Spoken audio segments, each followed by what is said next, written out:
അപ്പം ഡേ 2 ഗോവ. അപ്പോൾ ഗൈസ് നമ്മൾ ഗോവയിൽ വന്നിട്ട് ഫസ്റ്റ് ഡേ ആണ്. രാവിലെ നമ്മൾ ഐശ്വര്യമായിട്ട് കുളിച്ചോണ്ടിനെ തുടക്കം. എന്താ നമ്മൾ പൂളിൽ കുളിക്കാൻ പോകണം. ഇപ്പോൾ നമുക്കിനി കുളിച്ചിട്ടാണ് ഗൈസ്. അങ്ങനെ നമ്മൾ എല്ലാവരും പൂളിൽ ചാടിയിരിക്കുകയാണ്. പൂളിൽ കയറിയപ്പോൾ പൈസ വേണമെന്ന് പറഞ്ഞ് കുളിച്ച് നമ്മുടെ പൈസ ഇല്ല. ഇനി അപ്പോൾ എന്തായാലും എന്തൊരു നമുക്കറിയാം. ശരിയാണ് ഗൈസ്. അങ്ങനെ നമ്മുടെ സ്വിമ്മിംഗ് പൂളിലെ കുളിയൊക്കെ കഴിഞ്ഞിട്ടുണ്ട്. ഇനി റൂമിൽ പോകണം, ഡ്രസ്സ് മാറ്റണം, അടുത്ത് കറങ്ങാൻ പോകണം. അതാണ് മേത്ത് ഗൈസ്. അങ്ങനെ നമ്മളിതാ പൂളിലെ കുളിയൊക്കെ കഴിഞ്ഞ് നമ്മളിതാ അടുത്ത് കറങ്ങി ഇറങ്ങിയിരിക്കുന്ന ഡ്രസ്സൊക്കെ ചെയ്തിട്ട് ഇനി അടുത്ത് നേരെ ബീച്ചിലോട്ടാണ്. അങ്ങനെ നമുക്കിതാ ബീച്ചിൽ പോണ വഴിക്ക് മെസ്സേജ് ഉണ്ട്. അതുകൊണ്ട് നമ്മളിതാ ബിരിയാണി കഴിക്കാൻ വേണ്ടി കടയിൽ കയറിയിട്ടുണ്ട്. ഇനിയിപ്പോൾ ബിരിയാണി ഉണ്ട്.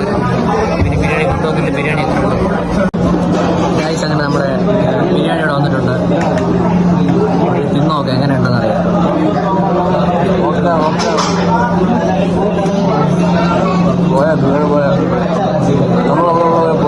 ഇന്നത്തേക്കാളും കൊള്ളാം. ഇന്നത്തെ ബിരിയാണി ഇന്നത്തേക്കാളും കൊള്ളാം.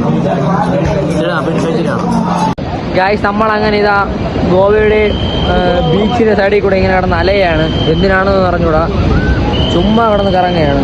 ഒരു ആവശ്യമില്ല. വെയിലത്തൊരു കിടപ്പ് അത്രേ ഉള്ളൂ ഗായ്സ്. അങ്ങനെ വെയിലത്ത് ഗോവ ചുറ്റിക്കണ്ട് മടുത്ത് ഗൈസ്. ഭയങ്കര വെയിൽ.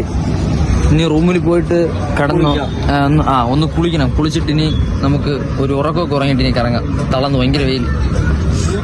നടന്ന് കിടന്ന് റൂമിൽ എത്തിയിട്ടുണ്ട്. ഇനി ഒന്ന് കടന്ന് റെസ്റ്റ് എടുത്തിട്ട് ഇനി വൈകുന്നേരം ഗോവ ചുറ്റിക്കണം. ഓക്കെ ശരി.